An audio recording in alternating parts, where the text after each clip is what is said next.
열왕기하 10장 1절에서 11절 말씀입니다. 구약성경 579면입니다. 한 절씩 교독하도록 하겠습니다. 아합의 아들 70명이 사마리아에 있는지라 예후가 편지들을 써서 사마리아에 보내서 이스라엘 귀족들 곧 장로들과 아합의 여러 아들을 교육하는 자들에게 전하니 일러스되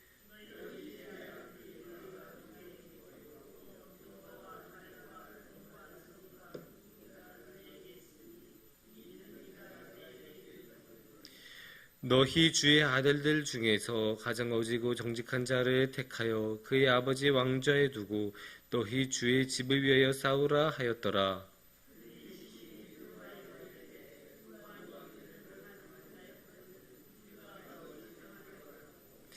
그 왕궁을 책임지는 자와 그 성읍을 책임지는 자와 장로들과 왕자를 교육하는 자들이 예후에게 말을 전하여 이르되 우리는 당신의 종이라 당신이 말하는 모든 것을 우리가 행하고 어떤 사람이든지 왕으로 세우지 아니하리니 당신이 보기에 좋은 대로 행하라 한지라.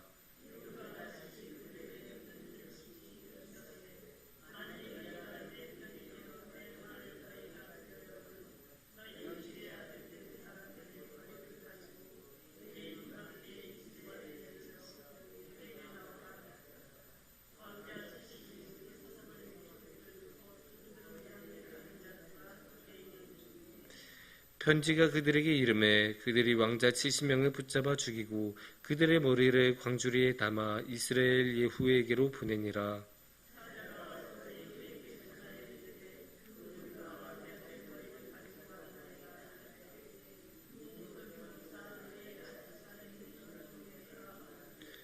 이튿날 아침에 그가 나가서서 무백성에게 이르되 너희는 의롭도다. 나는 내 주를 배반하여 죽였거니와 이 여러 사람을 죽인 자는 누구냐?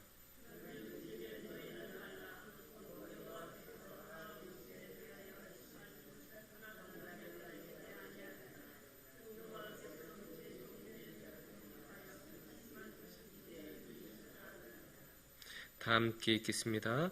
예후가 아합의 집에 속한 이스라엘에 남아있는 자를 다 죽이고 또 그의 귀족들과 신뢰받는 자들과 제사장들을 죽이되 그에게 속한 자를 하나도 생존자를 남기지 아니하였더라.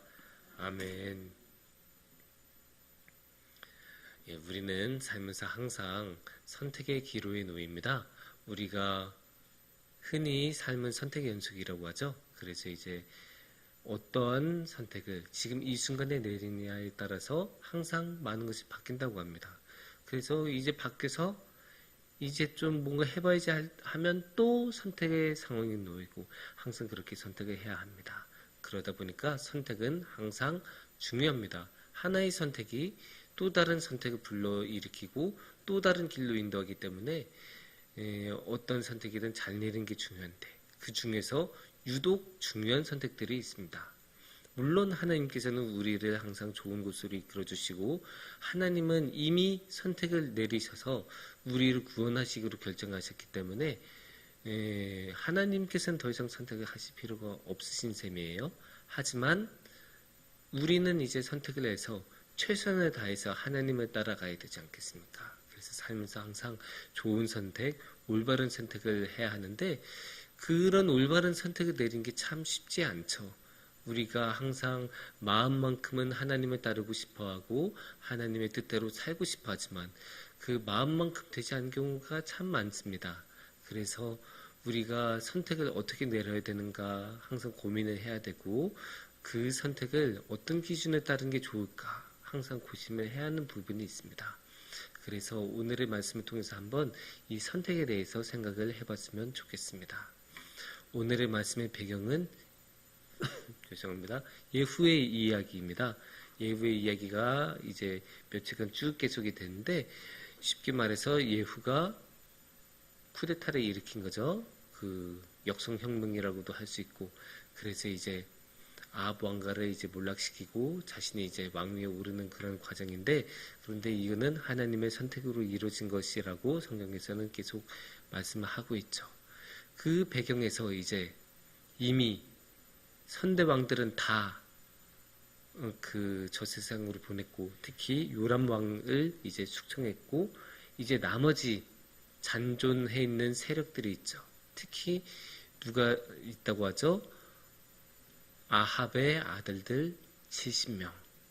이 70명이 이제 남아 있어요. 이들이 남아 있는 한 해는 항상 다시 이 아합 왕가가 모반을 일으킬 가능성이 있죠. 그래서 이들을 어떻게 하는가가 굉장히 중요한 오늘의 사건에서는 이게 핵심적인 사건이죠. 이들을 어떻게 할 것인가. 하나의 선택에 놓인 거예요. 근데 예후는 하나님의 뜻에 따라서 이들을 숙청해야겠다라고 생각을 하고 있어요. 나머지는 이제 그 사마리아에 있는 그 아합 왕가에서 함께 일하고 함께 이제 국정을 책임졌던 사람들, 그 귀족들이 어떻게 나오는가가 이제 달라지는 거죠. 그러니까 그들이 다 함께 이 왕자들과 함께 하나가 돼서 수성을 하고 이 예후라는 혁명을 일으킨 자들에 대해서 맞서 싸울까? 그게 하나의 선택이 있고, 아니면 예후에게 항복을 하는가? 또 하나의 선택이 있죠. 그런데 이제 이 귀족들도 이제 귀가 있고 또 소문을 들었을 것 아닙니까? 이미 다 숙청이 됐고 왕도 죽임을 당했구나. 이 이야기를 들었을 때 이들은 아마 떨었을 거예요. 이미 왕도 그렇게 숙청을 당했는데 하물며 자신들이야 어떻게 되겠습니까? 당연히 자신들도 똑같은 척결의 대상이 될 수 있겠구나라는 생각을 했을 겁니다. 그래서 이제 두려워하고 떨고 있는 상황에서 이제 편지가 오는 거예요. 예후에게서 편지가 왔습니다. 당신들 이제 잘 생각해라. 그래서 그 70명이나 되는 그 왕자들 중에서 한 명을 선택하는데 그 중에서 가장 괜찮은 사람, 가장 뛰어난 사람을 이제 골라서 너희의 왕으로 삼아라. 그러면 이제 내가 가서 그 마지막까지 다 척결을 하겠다. 이렇게 지금 예후가 편지를 보냈어요. 그러니까 당연히 이제 고민했겠죠. 그 편지를 받고 이 편지의 말대로 우리가 끝까지 싸울 것인가 아니면 싸움을 포기할 것인가. 그런데 이제 귀족들은 아무리 생각해도 이게 잘 될 그 방도가 안 보인 거예요. 함께 싸워서는. 왜냐? 이미 요람 왕도 죽었죠.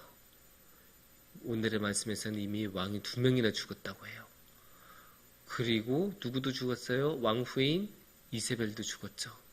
그러니까 도저히 이 예후를 감당할 수가 없는 거예요. 이미 왕들도 다 맞서 싸우다가 죽었는데 우리가 어떻게? 그 남아있는 70명의 왕자들 뭐 정치력이나 뭐 그런 사람들 이끄는 담합을 이끌어내는 그런 힘도 없고 무엇 하나의 정치적인 장악력도 견줄 수 있는 게 없어요. 그나마 이세벨 왕후라도 살아있었다면 그 남아있는 세력이라도 꽉 끌어모으고 아니면 외세의 힘이라도 빌려서 맞서 싸울 수 있었을 거예요. 그런데 그 이세벨 왕후마저도 죽었어요. 그러면 아무리 생각해봐도 이 예후를 감당할 수 있는 그런 군사력이나 사람을 그렇게 하나로 모으는 힘이나 그런 장악력이나 정치력 이런 거 아니면 하다못해 외교력이라도 없는 거예요. 남아있는 게 없어요. 그러니까 아이고 우리는 못합니다 라는 말이 나올 수밖에 없는 거죠. 그 말씀이 어디서 나오냐 하면 5절에서 그 말씀이 나오죠. 5절을 우리가 함께 보시면 그 왕궁을 책임지는 자와 그 성읍을 책임지는 자와 장로들과 왕자를 교육하는 자들이 예후에게 말을 전하여 이르되 우리는 당신의 종이라 당신이 말하는 모든 것을 우리가 행하고 어떤 사람이든지 왕으로 세우지 아니하리니 당신이 보기에 좋은 대로 행하라 한지라. 그 앞에 그 왕궁을 책임지는 자, 성읍을 책임지는 자, 장로, 왕자를 교육하는 자들은 다 이 나라를 이끌던 사람들이죠. 근데 이 나라를 이끌던 사람들이 결국 뭐라고 말해요? 당신이 보기에 좋은 대로 행하라. 그렇게 해요. 이게 무슨 뜻이겠어요? 항복하겠다는 뜻이죠. 항복도 무조건적인 항복. 무슨 이렇게 해주세요, 저렇게 해주세요, 무슨 조건을 내건 게 아니고 그냥 완전히 다 내려놓고 무엇도 안 하겠다고 하죠. 자신의 왕도 세우지 않겠다. 그냥 다 내려놓겠다. 그렇게 이제 완전히 싸움을 포기하고 항복하고 납작 엎드립니다. 그러니까 예후가 두 번째 편지를 보내죠. 두 번째 편지에서는 이렇게 이야기하고 있습니다. 6절 말씀을 우리가 함께 보시면 예후가 다시 그들에게 편지를 붙이니 이르시되 만에 너희가 내 편이 되어 내 말을 너희가 들으려거든 너희 주의 아들 된 사람들의 머리를 가지고 내일 이맘때 이스라엘에 이르러 내게로 나오라 하였더라. 왕자 70명이 그 성읍의 귀족들 곧 그들을 양육하는 자들과 함께 있는 중에 이렇게 편지를 보냈어요. 너희의 주의 아들들, 그러니까 아합 왕가의 아들들, 왕자들을 다 어떻게 해요? 다 죽여라. 이야기를 이야기하고 있습니다. 그러니까 이들은 어떻게 합니까? 7절 말씀을 우리가 함께 보겠습니다. 편지가 그들에게 이름에 그들이 왕자 70명을 붙잡아 죽이고 그들의 머리를 광주리에 담아 이스라엘 예후에게로 보내니라. 거의 고민도 안 하는 것 같아요. 왜냐? 고민은 이미 앞에서 5절에서 고민은 다 했었기 때문에 딱 편지를 받자마자 항복을 하겠다고 마음먹은 이상 예후가 말한 대로 그대로 그 예후의 조건을 따르게 된 거죠. 이번에는 예후가 조건을 건 거예요. 두 번째 편지에서 이렇게 해야 내가 너희들의 편지를 받아주겠다 하면서 왕자 70명들을 다 죽여라. 그러니까 7절에서는 그 말씀대로 다 이루어서 다 죽이죠. 이게 선택의 기로에서 이제 보여줬던 행동들이에요. 다 이제 그러니까 끝까지 싸우느냐 항복하느냐 해서 항복을 선택했고 그래서 예후 다시 한번 그 조건으로 그 왕자들을 다 죽여라라고 했을 때 왕자를 죽이지 않는 방법이 있고 죽이는 방법이 있었을 텐데 여기서는 다 죽이는 방법을 선택을 했습니다. 그런 선택을 계속 이제 내렸던 거죠. 사실 사마리아에 있던 이 귀족들은 자신들의 안위를 위해서 했을 가능성이 높아요. 안 그러면 이제 예후가 자신들까지 죽였을 테니까. 그런데 이제 우리가 생각해야 되는 것들이 있죠. 어떻게 보면 우리 눈에서는 이게 굉장히 잔인해 보이고 너무 심한 거 아닌가. 그냥 죽인 것도 아니고 다 머리를 베라고 하잖아요. 이게 우리가 보기에는 폭력의 수위가 굉장히 높죠. 어떻게 이렇게까지 할 수 있을까 싶기도 하고. 이 시대는 근데 이게 그렇게까지 심했던 폭력은 아니었던 게 어쩌면 안타깝기는 하지만 이 당시에는 이게 용인이 되는 수준의 폭력이었었던 곳이고 또 이제 두 번째로는 여기서 중요한 거는 그 사람에 관한 그런 폭력이란 것보다 이 악에 대해서 어떻게 할 것인가 라는 게 이제 사실 중요합니다. 아합 왕가는 성경에서는 악을 행한 자들로 이야기하고 있고 무엇 하나 선한 것 하나가 아합 왕가에 대해서 나온 것이 없어요. 이 사람들은 완전한 악한 사람들이었고 특히 이세벨을 중심으로 굉장히 많은 악행을 저질렀고 그래서 이들이 왕좌를 가지고 있고 이 나라를 이끄는 한 해는 선한 것이 나올 수가 없다라는 것을 성경에서는 생각하고 있습니다. 그래서 어떻게 해야 되나? 다 숙청하고 완전히 제거를 해야 된다라고 생각을 하고 있는 것입니다. 여기서 우리가 알 수 있는 것이 있어요. 선택의 기로에 섰을 때 우리는 악을 완전히 없애는 방향으로 해야 합니다. 조금이라도 남기면 안 돼요. 타협이 있으면 안 됩니다. 악은 완전히 없애야 됩니다. 이게 선택의 기준이에요. 우리가 신앙적인 교훈으로 받아야 되는 게 이 점입니다. 어떻게 70명의 목을 베? 이런 거에 초점을 맞추는 게 아니라 완전히 악을 없애는 것. 우리가 선택의 기로에 섰을 때마다 우리는 악한 길을 걷는 것이 아니라 악을 없애는 길, 악을 행하지 않는 길, 조금이라도 남기지 않는 길을 선택해야 됩니다. 물론 우리는 예후처럼 70명의 사람들의 목을 베어라 이런 거는 우리가 할 수는 없죠. 당연히 그건 할 수가 없습니다. 오늘날의 사회에서 어떻게 다른 사람의 목숨을 감히 뺏을 수 있겠습니까? 하지만 이 정신을 우리가 받아야 합니다. 악을 따르지 않겠고 악은 단 하나라도 남기지 않아야겠다. 단 한 명의 왕자라도 남아있으면 그 사람이 나중에 어떻게 될지 모르는 거예요. 그 사람이 나중에 장성해서 세력을 규합해서 다시 한번 아합 왕가를 일으키자 고반을 일으킬 수 있는 게 당연히 있을 수 있는 일이고 이 고대 시대에는 너무나 많이 일어났던 일이에요. 그런데 성경의 입장에서 아합 왕가는 악한 왕가였고 그래서 아합 왕가가 다시 부흥을 하고 다시 일으켜 세우겠다는 그런 노력은 무엇이 되겠어요? 악의 세력을 다시 한번 일으키겠다는 뜻밖에 안 돼요. 그래서 그런 것들은 완전히 처음부터 싹을 다 없애야 된다. 그게 이제 성경에서 항상 하는 말입니다. 그리고 하나님께서는 이미 이에 대한 선택을 마치셨어요. 이 악한 세력을 완전히 없애기로. 그것을 우리가 어디에서 알 수 있냐 하면 10절 말씀을 우리가 알 수 있습니다. 그런즉 이제 너희는 알라 곧 여호와께서 아합의 집에 대하여 하신 말씀은 하나도 땅에 떨어지지 아니하리라. 여호와께서 그의 종 엘리야를 통하여 하신 말씀을 이제 이루셨도다 하니라. 이미 여호와께서 아합의 집에 대해서 완전히 없애겠다라고 선택을 이미 내리셨어요. 그거 언제?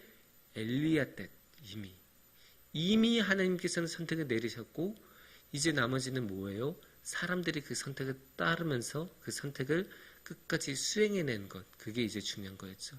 예후는 그것을 훌륭하게 해냈어요. 강한 추진력을 가지고 조금 더 흔들림 없이 일말의 동정심도 없이 끝까지 했죠. 여기서 선택을 내리라고 예후는 줬죠. 너네도 같이 아합 왕가하고 갈래? 아니면 아합 왕가를 너의 손으로 보내줄래? 이럴 때 이게 사실 예후가 해줄 수 있었던 최소한의 자비였어요. 아합 왕가에 대해서는 조금 더 이상 용인해 줄 수 있는 부분이 없었지만 아합 왕가를 따른 사람들에게는 그래도 일말의 자비를 베풀었던 셈이죠. 아합의 왕자가 어리다고 아합의 왕자가 유력하다고 착하다고 봐준 것 없이 이들은 악의 세력이니까 완전히 없애고 나머지 이 아합 왕가와 함께하던 자들에 대해서는 일말의 여지를 남겨두고 그들에게 선택을 줘서 예후의 편에 서는 자들에게는 함께하고 예후 편에 서지 않는 자들은 함께 보내주는 그런 선택을 예후는 한 거죠. 근데 물론 이제 예후가 간단하게 하지는 않았어요. 11절을 보시면 이렇게 말씀이 나옵니다. 11절에서는 예후가 아합의 집에 속한 이스라엘에 남아있는 자를 다 죽이고 또 그의 귀족들과 신뢰받는 자들과 제사장들을 죽이되 그에게 속한 자를 하나도 생존자를 남기지 아니하였더라. 그러니까 끝까지 아합의 집에 충성하고 아합 왕가에 끝까지 함께한 자들은 예후가 이렇게 멸절했다라고 오늘의 말씀에 나오고 있습니다. 어느 정도로요? 생존자가 하나도 남지 않을 정도로. 물론 이게 굉장한 수위이기는 하지만 악에 대해서는 우리가 이렇게 할 수밖에 없어요. 우리가 악한 것을 없을 때는 완전히 없애야 됩니다. 우리가 청소할 때 뭔가 더러운 거 남긴 상태에서 청소를 마치면 나중에 굉장히 그게 이상해지지 않습니까? 또 거기서부터 다시 곰팡이가 번지고 더러운 게 더 심해질 수 있는 것처럼 청소할 때는 완전히 싹 없애야 하는 것처럼 악한 것을 없앨 때는 완전히 없애야 합니다. 물론 우리가 사람을 대할 때는 일상생활에서 이렇게 할 수는 없겠죠. 하지만 우리가 생각해야 되는 게 왜냐면 이게 우리도 악할 수가 있는데 우리가 악할 수 있다는 생각은 조금 더 안 하고 남들의 악한 것만 생각하면서 이 악을 없애야지 하고 다른 사람들을 이제 척결하러 다니면 굉장히 이제 문제가 되죠. 하지만 이 자세, 원칙은 확실합니다. 악에 대해서는 타협하지 않습니다. 그리고 여기서 우리 자신을 끊임없이 되돌아보고 또 되돌아봐야죠. 내가 혹시 악을 척결한다고 하면서 내가 악에 빠지지는 않았을까? 왜냐면 사람은 너무나 쉽게 악에 빠지고 자신도 모르는 사이에 하는 사이에 똑같이 악한 행동을 저지른 게 사람이에요. 그거는 어쩔 수가 없어요. 우리가 사람인 이상 항상 일어나는 일이에요. 그래서 우리가 스스로도 항상 되돌아봐야 되는 거죠. 혹시 내가 그런 악한 일을 하지는 않았을까? 혹시 내가 똑같이 아합 왕가와 같은 일을 하지는 않았을까? 항상 되돌아보면서 조금이라도 악을 남기지 않는 그러한 마음가짐으로 살아가야 할 것입니다. 그렇게 악을 완전히 없앴을 때 우리는 순전한 신부로 우리 신랑이신 하나님을 만나며 하나님과 함께할 수 있을 것입니다. 함께 기도하겠습니다.